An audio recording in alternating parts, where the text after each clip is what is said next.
Hello, everyone. Welcome to Lead, Grow, Deepen. We are going to get started momentarily. I'm your host, Shannon Carroll Washington.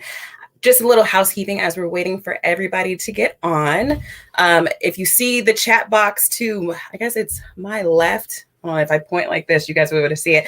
Feel free to interact with us throughout this event. I'm very excited about our guest and what we're going to be talking about. If you have questions, put it in that chat box throughout the event. We'll be able to answer those questions. Hi, everyone. Good to see you. Hey, Chef Sal, how you doing? And Brad and Dean, I see all you guys in the chat box. Gilson, welcome, everybody. We're going to get started in just a second. I'm going to give people a couple more seconds. In order, Matthew, I see you. You're here. Great to see you. We're going to give people a couple more minutes and we're going to get started with everyone. I'm so glad to see you guys. Welcome to this Thursday. Whoop, whoop. Yes, I see you guys. All right, we're going to get started in just a second. Like I said, if you see that chat box right there, be interactive with us. Ask questions, comment on things. We always like to hear, Chef Shauna, I see you. Amelia, old friend, good to see you. So we're going to get started in just a second. And actually, I think it's about time. We're at 32. I say, yeah, let's go ahead and get started. So for those of you who don't know, like I said, the chat box is there for you guys to interact through this whole event. But this is the diversity series, Lead, Grow, Deepen. I just want to welcome everybody. And if you haven't been to one of these events before, DE&I is the main staple of why we have these events. DEI culture is so important with Guggenheimer and ISS that we want to make sure that we are active. We are continuing to have diversity events so that way we can lead with inclusion, we can grow diverse representation, and we can deepen our user and community partnerships through diversity, equity, and inclusion. So you guys, without further ado, let's go ahead and get started. Like I said, if you have questions, put it in the chat box.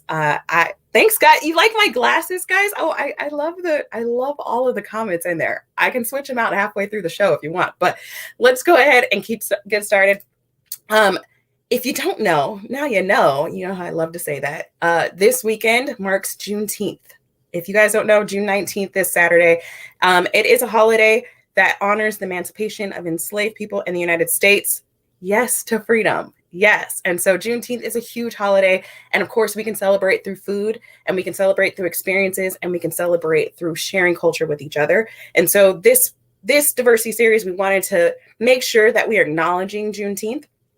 And our chef that we're going to be bringing in has definitely part of how we can celebrate Juneteenth. She has a really great recipe. She wants to talk about her history.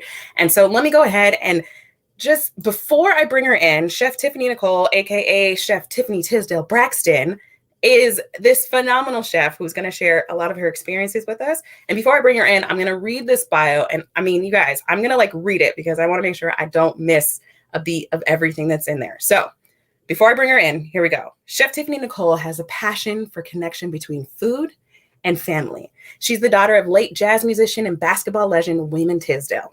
Chef Tiffany is a working mom of 3, which was her influence behind her first cookbook, The Working Mom's Guide to Surviving Weeknight Meals. I need that. I'm stumbling because I'm I need that book. She also has a new book, Cooking with Chef Tiff, and we'll get more into that more later on in this event. But she was born and raised in Tulsa, Oklahoma. Chef Tiffany is an industry veteran who knows her way around a kitchen, from her time as a private chef for professional athletes and TV personalities to her experience as head chef at various restaurants. Chef Tiffany knows exactly how to create down-home recipes that will fill your plate and your soul. So without further ado, please help me welcome in the chat box. Give me some whoop whoop, some ones, some twos, whatever you want for Chef Tiffany Tisdale-Braxton, aka Chef Tiffany Nicole. All righty. Hi, how you doing? Bringing you in. I'm good. How are you? Yes, Chef Tiff. I am so excited. For those that made it, Chrissy, I know you just had a really awesome event with Chef Tiffany as well, where she gave a demo on her shrimp and grits. And I just want to say, she has a new cookbook out. That's one of the recipes in the cookbook. Shrimp and grits by far is one of my go-to meals at home. And guys, look at this. Look at this. This is just one way to plate the shrimp and grits, which is amazing. Like I said, the recipe is in her cookbook. but we're going to talk about this. We're going to talk about plating this dish in a couple different ways, because you guys all know how to make grits. And if you don't, get her cookbook, because she'll teach you how. So why shrimp and grits for Juneteenth right now? Why this dish for today? So I just think it really just speaks to just like, the African Americans' history in this country. Grits, is something that's super humble. And I feel like, we struggle so hard to just even have edible food. And I feel like, with grits, it has evolved over the years, over the centuries. And, now we're doing things like shrimp and grits, whereas before it was just, it's, made out of corn. Obviously, it's just something that, they would give us to eat. And we've took pretty much nothing and made it into something beautiful. And so I feel like that's the whole idea behind, celebrating Juneteenth and celebrating our people. And so I think this dish really represents that. All right. Well, speaking of celebrating Juneteenth and celebrating our people, you also celebrated a momentous anniversary this past week. I mean, full disclosure, I was kind of internet stalking you for a hot second, and I came across some of these pictures on your social media with Legacy Fest. Tell me about this. What is Legacy Fest? Why? Who, what, when, where, how? Give us the gist. So this year was actually the first year that they did Legacy Fest, and it's in to celebrate the commemoration of the 100 years anniversary of the Tulsa Race Massacre. And this was just a festival that really highlighted the voices of a lot of local Black entrepreneurs. And we brought in a bunch of national Black entrepreneurs and TV personalities, entertainers that took a special interest in Tulsa to kind of just tell this story and to really get it out there on these major platforms. And so that was the whole gist of Legacy Fest this year. All right. So I don't know if we just did a whole history bomb drop. I don't know if you've never heard of Greenwood District or the Tulsa Race Massacre. I was going through social media and I saw actor Tom Hanks actually tweet out and say, this was never in any of my history books. I'm just now learning about this as an adult. And I'm sure you guys, if you've never heard of this, put a 1 in the chat box for me. Just put a 1 if this is the first time you've ever heard of the Tulsa Race Massacre. And I mean, it's a part of history that really, it doesn't get a lot of fame, and it's not in history books. I know growing up, it was not in my history books. I see the ones in the chat. Like, I didn't learn about it until later on in life too. And I mean, just looking at these pictures, basically Greenwood District, from my understanding, that was Black Wall Street of Tulsa. And Black Wall Street means Black entrepreneurs, Black owned businesses, flourishing businesses that were Black owned. And that is very important, I think, to talk about. Just right now, when we talk about supporting Black businesses, there were Black businesses that were flourishing back in the roaring 20s, And right. If you look at the dates right there under that picture, May 31st to June 1st, 1921, there was a massacre that happened, and it took out like 30 or so blocks, right? Yeah. Of flourishing businesses. Like, thousands of people were displaced. People died, all because in the name of, we don't want Black business owners in this area. Right. I mean, we look at the destruction and everything. And the reason why I feel like it's important to talk about this history, because as we talk about the history, I think it's important to talk about the rebuilding. And that was one of the main reasons why I wanted to bring you on for the diversity series, is this notion that you are Black Wall Street legacy. You are a legacy of Black Wall Street. And the fact that even past and despite the destruction, there were people that said, you know what, we're going to rebuild this area. Right. And they're constantly building into that community.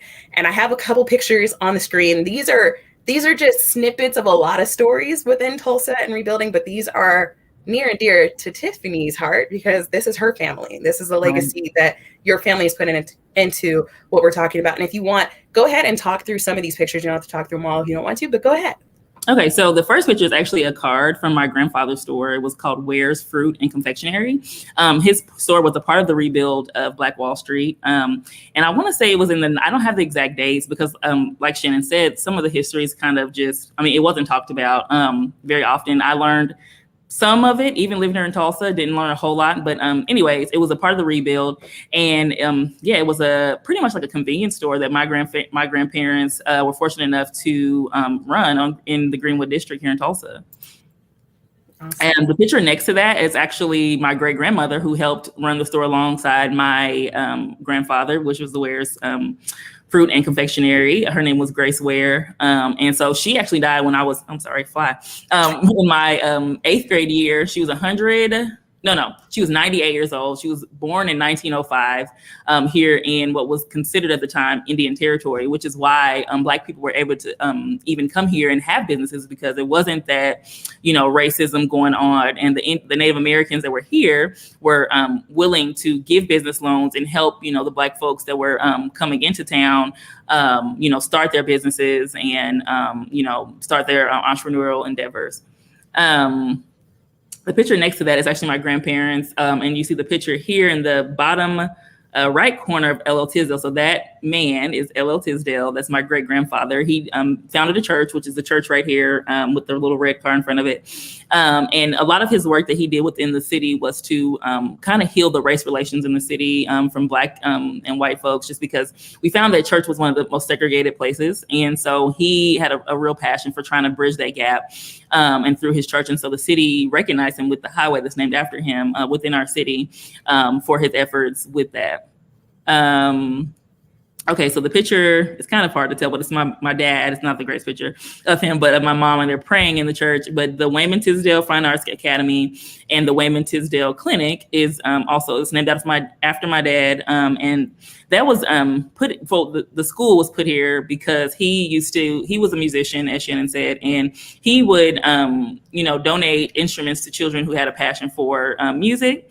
And so they named the school after him. And then their specialty clinic. So as a part of the massacre, Tulsa is still pretty segregated, and there's a huge health disparity from North and South Tulsa. And so they put this in North Tulsa, this clinic, to help bridge some of the health disparity within the city. And they named it after my dad because of, the legacy, again, of trying to build or bridge race relations within Tulsa.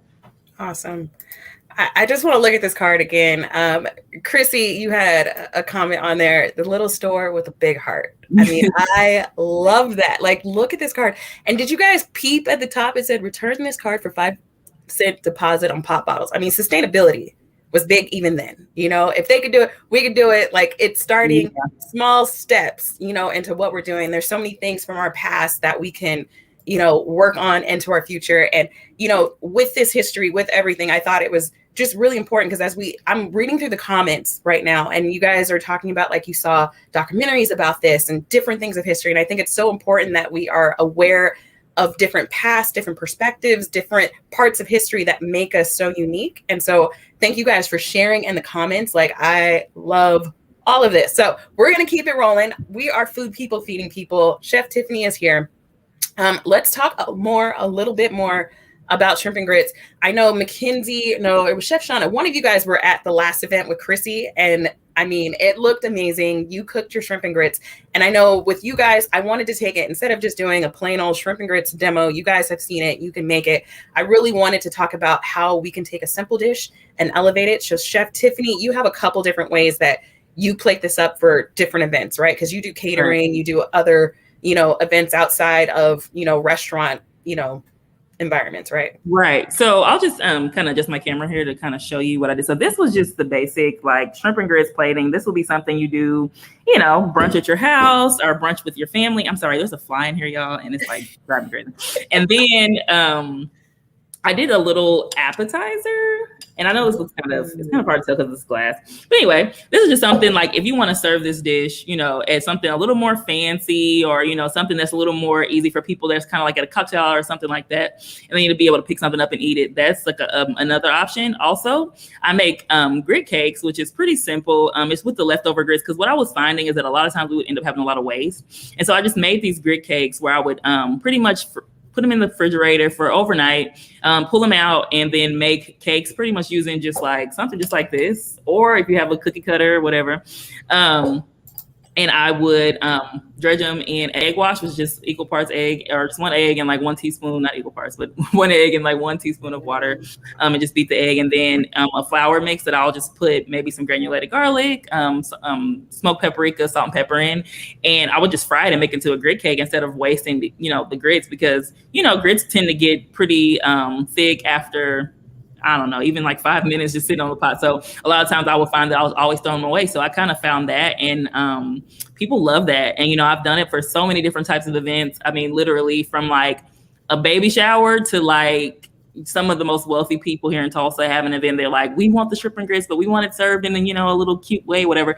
And it's been a hit amongst like such a diverse, you know, crowd of people. So it's definitely something that I would recommend, and that I probably will be cooking for the rest of the time that I cook. So. All right. Like I said, you can find the recipe in Chef Tiffany's cookbook if you guys haven't already gone out and got that. I have a couple questions about grits. Chef Bill has a question. What's your favorite corn grits, type of grits? Is it the instant? Is it the long form? What's your favorite? Yeah, it's honestly like nothing fancy. The Quaker, like 5-minute grits. I do not like dealing with like the what do you call the stone meal? Oh my gosh, those things like kill me. They taste delicious once you get them to where they're supposed to be, but those things take forever. So yeah, I always just use the quick grits, and they're super easy to manipulate and like add whatever flavor you want, and they're quick. Especially if I'm doing something like, you know, a bulk order of them for whatever reason. Like I'm not trying to be doing the the stone ground for hours. Those take forever. So all right, I got another question. I mean, you guys have a lot of questions about grits, which I love because grits are amazing. Ram, you ask, what's your favorite cheeses to add when you're making cheese grits?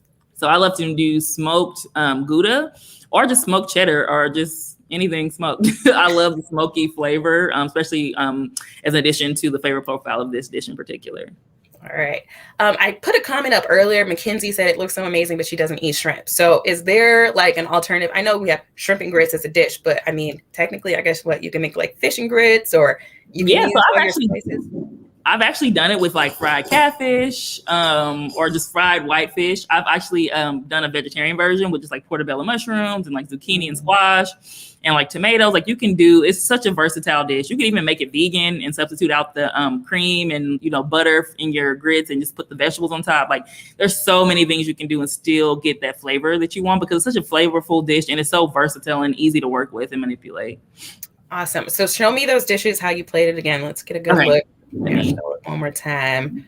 I'm sorry if the lighting is a little weird. Oh no, I can see it. Okay, so you got your grits, and then wait, do you guys see that in the beginning of the bowl? The juiciness, like that's one component that you cannot forget is the broth, right? Yeah, the broth is very important to me. Some people just do, you know, just their shrimp and grits but I'm like, no, it has to have that little broth in there. You need to add that little extra flavor. So. Yeah. Do you want to see the other yes, one? Yeah, let's see that one more time. So this was kind of hard to see, like I said, because it's in a class, but it's just like a little appetizer version of it. And so it's just basically the bed of grits on the bottom. And like I said earlier, this could be also a grit cake, like I described. And then this is shrimp. It's the same shrimp on top of both for no particular reason. I keep the tails on. I just like the way the presentation looks, but you can, you know, take them off or whatever, however you like to, you know, plate them up or present them. I feel like the grit cake, like stack of like grit cake, little cheese, little shrimp on there would be like the perfect, like if we're serving just a quick afternoon bite or something like that in our units, like that is an all, like it, simple ingredients, just really elevating them. Yeah. And it's so easy and simple and people love it. There's so many textures and flavors. It's I love it. So, yeah. All right. Awesome. Okay. So you guys know the diversity series. The reason why we started this is to really just elevate our teams and elevate what we're doing. And I cannot talk to Chef Tiffany without talking about like, how'd you get your start in food? Like, tell us about your history. So I actually started just kind of out of not knowing what I wanted to do after graduating college. I went to a traditional college. I was like, I don't know. I want to be a lawyer. I want to be a doctor. I'm like not knowing what I want to do. And then I ended up, my dad got sick, and I would always like kind of cook like since I was a little kid, like with my grandmother, but he got sick and was in the hospital for about 30 days. He had cancer, unfortunately. And I made like the whole holiday spread for him by myself. And I was in college and had no idea really what I was doing, but he loved it. And so that kind of just gave me kind of just like ignited my passion and really like, okay, this is what I really want to do. And just his reaction to it really excited me. So that's when I, you know, got into restaurants, working under different chefs and just learning different technique, and ended up being a private chef for years, and just, you know, just going down so many different avenues within the culinary world that got me to where I am today. Awesome. I'm gonna like show this next slide. We were talking earlier this week. Let me bring it up for everybody to see. We were talking earlier this week, and you said something that was just like it hit me. And we were talking about like how you got your start in food, and you said it's not just chopping.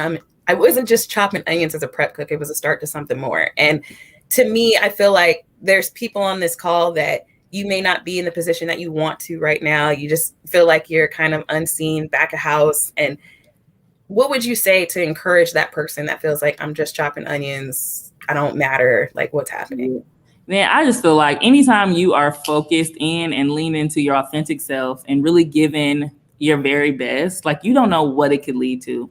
I think it's easy to get caught up in what we see, but if you have a vision for yourself to be further, I think if you just always stay focused on the grand, the grand vision and what you really hope to accomplish, you just don't know where food can take you. I mean, there's so many, I've worked with so many celebrities at this point, and not that that's like just my goal, but I've just been able to accomplish so much through food and feeding folks and just my true passion for my life. And I think that, I'm not just like a unique person that it happened to. I think it can happen for anybody that just stays the course and really just trusts the process, and knows that, what you see in front of you is not what will always be. And that there's so many things and such a great impact you can have just through food. Food is the greatest thing that unifies everybody, and it speaks volumes to people. And it's like she said, it speaks on a different level. It's like a soul type of thing. Every great memory that most people has is food is somewhere in there, anything you've had with family or anything like that. So I think that food is a tool that can really take you far if you really, really focus and, really just focus on, perfecting your craft and just staying the course and just knowing, that it doesn't have to be just like on the small level in the back of a restaurant or, whatever. Like if your dream is to have your own thing, like, your own restaurant, your own food truck, your own whatever, like those things can really happen if you really, just stay focused and stay the course. All right. So we have a few more questions going back to your shrimp and grits. Okay. Kenji asked, what is the broth that is added? So actually, that is Worcestershire sauce, white wine vinegar. I add actually white wine as well, just whatever white wine that's pretty dry, not anything sweet. And then you can add, sometimes I add the chicken bouillon with just like water and chicken bouillon, like the stock, and just add it to the shrimp. And then when you add it, it makes a little broth, and then you add it to the grits. I don't know about you guys, but I am like slightly drooling over here. I think I'm gonna make me some shrimp grits tonight. Yes. All right. Let's see. Alex Howard has an excellent question. What's a breakfast that would be nice to celebrate Juneteenth? So, there's not really a lot of like traditional Juneteenth foods like that, I guess. Soul food is what I think. So anything with like grits, homemade biscuits, kind of your Southern comfort food is what I think when I think Juneteenth. So that's what I would kind of lean towards. I don't think there's like one traditional Juneteenth celebration food necessarily. It was just yesterday that it got declared an actual holiday. So, we're still trying to build traditions around Juneteenth, to be completely honest with you. So yeah, totally. I think I was doing some research trying to find, I think last year when our units did a whole Juneteenth celebration with recipes, and a lot of it was, like you said, really elevating and celebrating that Southern heritage and that Southern comfort in food. And one thing that we also found was red food, because red was really that celebratory color of Juneteenth. Yeah. So I say, if you find something red, add some strawberries to those pancakes, add some berries, add, whatever red, add the red peppers to your shrimp and grits to really bring out that color of red as, to acknowledge Juneteenth and acknowledge that color red. So I think that is a great question. And I think we can all celebrate easily with something red. That's for sure. All right. Kim asked, is the glass version cold grits or do they need to be hot? Grits should always be hot. If they're cold, the texture will be really off. So you want them to always be warm. So in the glass, it will be something that you would want to kind of, plate to serve, so to speak. You wouldn't want to just kind of sitting out and that's kind of why I went to the grit cake too, because it, those hold better than just the fresh grits. So yeah, you definitely want grits to always be hot though. Okay.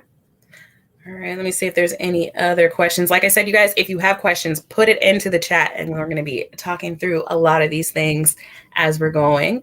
All right. Ooh, I see a lot of Juneteenth festivals. Shout outs to where you are, you guys. Share all this stuff as we're going through here. Mac, thank you. This is a comment for you. Chills, how inspirational your words and positivity are. Thank you. So yes, I definitely echo that. Thank you for sharing all of this. All right, so moving on, this next slide, in case you guys we're getting into this and we're getting through a lot of these questions, you guys keep asking questions that you have. If you would like to, connect with Chef Tiffany, or you want to see any of her work, her cookbook, here is her information.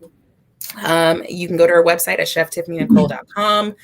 You can get the book, like I said, Instagram at Chef Tiffany Nicole, and on Facebook, she's Chef Tiffany Tisdale-Braxton. Yes. All right. Yes. All right. We got another question coming in. Mac, you asked, what's the craziest thing you've ever made with grits? Man, outside of the grit cake, I haven't got too creative with grits like that. Yeah, that's it, really. I know this sounds like, dang, you haven't, but those are the two, just the grit cake is like the most fun I've ever had with it, or like maybe the vegan grits. I don't know. But those, I haven't got too crazy with grits. All right. And we have another question asking about like vegan and vegetarian. What other, alternatives could you do with this dish? So just like for vegan dishes in general, or? Let's say like with grits, I know you said you add like cream and butter. Is there an alternative to make that consistency creamy without using dairy? Yeah, so I've actually just used vegetable broth and like the butter substitutions. I can't remember, Smart Balance, maybe?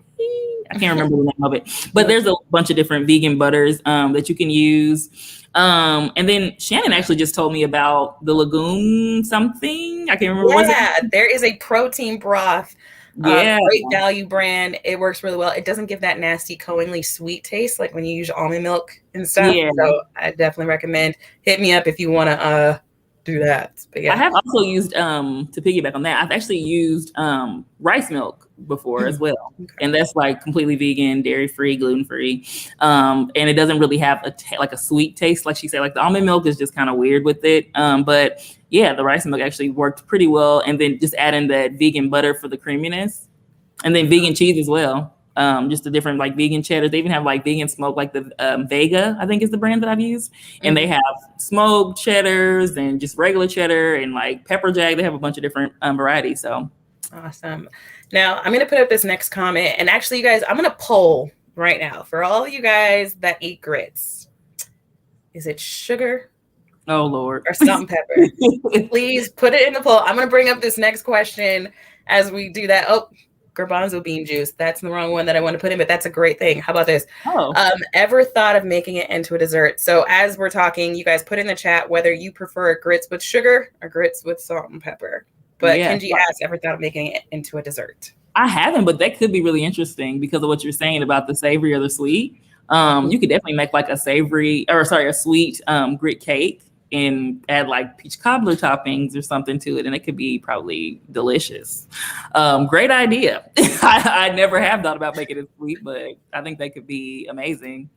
I mean, I feel like I feel like we are pretty much all on the same page in this call. I mean, if there are any sugar grit people, let me know. I mean, I am with you. I think it's like regional, like, based on what people like. I mean, Chef's House is both. I get it. I mean, everybody is like salt and pepper, salt and pepper, salt and pepper. No doubt. I've seen people do sugar, salt, and pepper, all of it. I'm like, oh, okay, well, hey, like kind of like a kettle corn. Equal opportunity grits there. We got a maple syrup. Oh, okay. I've actually done that before, I will say. We are getting in there. Okay, so more about being a legacy of Black Wall Street. I feel like even going back to your grandfather and the store, I mean, to talk about the rebuild around the 60s, I mean, 40 years is not a long time. It's like one generation to have that big of a massacre, and then to be able to say, you know what, I'm going to walk out on faith and I'm going to rebuild in a place that I know I'm not wanted. But when I see that business card, and I would bring it up again, but when I see that business card and I look at where you are, I feel like the steps that he took, I don't know if he knew that, oh yeah, my grandbaby, my great grandbaby one day would eventually be a chef, or, be able to be an entrepreneur in Tulsa. I think that speaks volumes, and that the small steps that we take now, the courage that we take now has a lot of effects later on. Yeah, for sure. I agree with you 100%. I think that sometimes we think, when we just in the hustle and bustle of doing something or accomplishing something, we don't realize just how much our lives are a blueprint for the next generations to come, generations that we may not even be fortunate enough to meet. You know what I mean? And I think it's just really important, like you said, he stepped out on faith doing something. He had no idea, the impact it would have. But I think we all have an assignment and a purpose. And I think that, really answering that call and fulfilling that purpose is always so much bigger than you. And it means so much more than, just what you may think, like, oh, I'm just doing this, or I'm just, like for him, it could have been, I'm just opening a little convenience store. But now he's, he's being honored, within our city for his efforts with his store. And then, we're continuing the legacy within, me, my cousins, my siblings, with our businesses and our, different things that we're doing and within the community. So I think it's just really, really important to, set your goals and accomplish, do the things that, are on your heart to do, because you never know, what kind of impact it's going to have on your legacy within your family or within your community. And so I think that, I think that is really, really important. All right. So when we talk about Juneteenth, we talk about history. And I want to talk about food in particular, and how we share history through food. Like, what does food mean to you, and like sharing who you are? Well, I think food is, like I said, it's just the thing that, it's just like the things that brings people together. Every great memory I have is centered around food. And I think that that's the biggest way for me personally to share my love with others. It's like my love language is to cook for you. And it just says a lot about, I actually wrote a post on Facebook, like, if I cook for you outside of work, that means I really deeply respect you, or I really love you. And so, I think that food is just the greatest way to honor the legacy of who I am, of my family. It's my greatest way of showing respect to others. And so, I'm sorry, I kind of got off course on the question. Just keep telling us all the feels, all the things. Yeah, it's just, it's who I am. And I think it's just the greatest tool to use to communicate to others. Good food, you don't have to speak the same language as somebody. You don't have to be the same sexual orientation, the same religion. And we all know it's the great plate of food. You know what I mean? And so I just feel like food is just the greatest tool. Cooking is the greatest tool that I have personally. So, yeah, I like this comment from Chef Tom. Food is emotions. It definitely is. Oh my gosh. I can't even tell you how many times that, like, I may have been going through something, or just like, especially during COVID, oh my God, I was cooking up a storm just to like get all my emotions out. If I'm like super stressed out, or I'm super overwhelmed, or just anything like that, I'm like, I'm about to go and just like create some crazy dish. Just my outlet, my emotional outlet. So speaking of cooking during COVID, isn't that pretty much how your second cookbook came about? Yes, it is. So I was cooking all these different things live, just because people were like hitting me up, because people were finding themselves cooking more than they ever cooked before. And pretty much just say, you know what, I'm tired of having to answer all these DMs and whatever. I'm going to just make one cookbook, and you guys can purchase it and have all the recipes of things that you've been asking me for right here in one document. So here, that's what kind of led me to saying, okay, here's, I'm going to go ahead and write this cookbook. And I was a little nervous. I was like, I've cooked through a lot of these, live on Facebook, but the support has been great. I sold out at my book release, and I'm super appreciative of, the support that the book has gotten so far. Awesome. Like I said, I internet stalked you for a hot second, and I will admit it. So there was one event that I watched you on, and it was like taking good to gourmet. And I kind of want to touch on, a lot of times when we talk about soul food, many people don't equate that to fine dining. What would you say to that? I would say I don't even like the whole idea of elevating soul food. I feel like the fact that there is even food that comes from, our culture as African American people is like a huge testimony within itself. Like, we were given scraps and we made beautiful food out of it.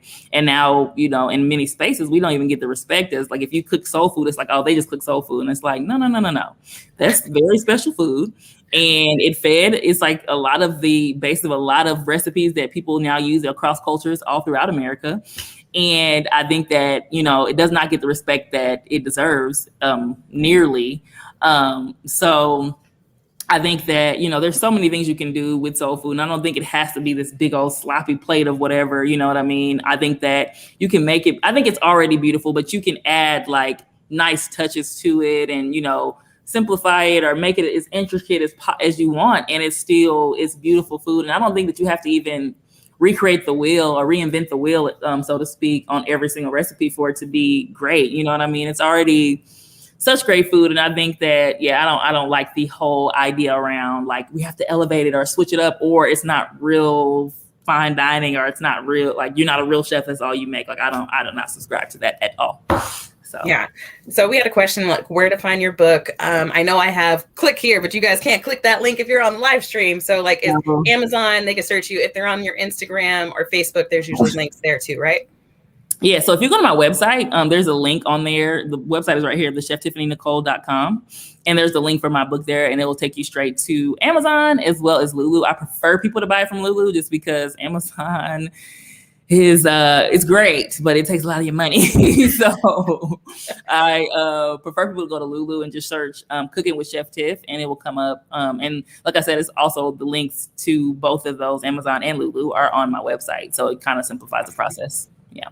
Awesome. If you guys still have more questions for Chef Tiffany, please put them in the chat box as we begin to wrap up for today of this month's diversity series. We really wanted to connect Juneteenth to legacies and to rebuilding after trauma and like using food to kind of heal and bring people together. So definitely, if you guys have questions, put them in the chat box. I'm looking at it now. I'm trying to think what other questions I have for Chef Tiff. And before, as those questions are coming in, let me also, I want to thank you guys not only for coming here, but the diversity series, like we said, it's every single month. I was talking to Chef Tiffany about other chefs that she knows. There's some dynamite people in her roster and her network. So I'm going to try to bring in some of them to talk about other topics. If you guys have topics that you want to speak about or guests that you have suggestions for, please email me at shannon.washington@guggenheimer.com. Or if you work with me at GG, you know how to hit me up. Definitely put it on there. Shauna Blair is your new Instagram friend, by the way. I just want to let you know. Have more followers going on. I love that we're able to support each other. This is what this is for. It's to network and support, ask questions, be able to talk about things, and really just share who we are. I mean, it's one thing to talk about diversity and inclusion, but we need to include everybody and be aware of everybody. So I definitely want to say thank you. I don't know if there's any more questions coming. We're going to wrap this up because I know I want to go make some shrimp and grits. I don't know about you guys, but yeah, I definitely thank you guys all for coming in. I mean, I definitely feel you. Thank you for sharing your story, speaking about Juneteenth, speaking about the Greenwood District, being a legacy of Black Wall Street. All of that is awesome and amazing. So thank you, thank you, thank you. If there aren't any more questions for Chef Tiff, we're going to go ahead and wrap up for today. Like I said, the diversity series, it happens every single month. We're going to bring in new people, new topics. So please just let us know what you guys want to talk about. I feel like it's important that we learn about history, but we learn about how to make it applicable to food because we are food people feeding people. So yes. Do we know any specific restaurants or groceries that were lost in the Tulsa tragedy? I have one question that just popped up. So as far as the actual names, I have just now been begin to see like list of actual restaurants. I know it's 21 restaurants and there were maybe 6 to 8 grocery stores. So and like farmers markets basically, but probably on a smaller scale, but I don't know the names exactly, but there's like New York Times has just released a article that has like every single name. I wish I had the link to send you guys, but yeah, if you look it up, New York Times has just released like a name of all the businesses that were known. There's still, some that we still just don't even know about or that we haven't found yet. So, but yes, it is out there. I just don't know the answer. So awesome. I feel like I'm going to be following up with you guys. If you guys have any more questions for Chef Tiff, you can always email me, shannon.washington@guggenheimer.com, and we can go ahead and get you guys connected, answer questions, because this is all about what this is to share and really just celebrate history, celebrate joy, celebrate culture, celebrate all of our diversity as we lead, grow, and deepen. So thank you guys. Thank you, everybody. Thank you for participating in the chat. I had a great time. If you take nothing else from this event, just know that you don't put sugar in grits.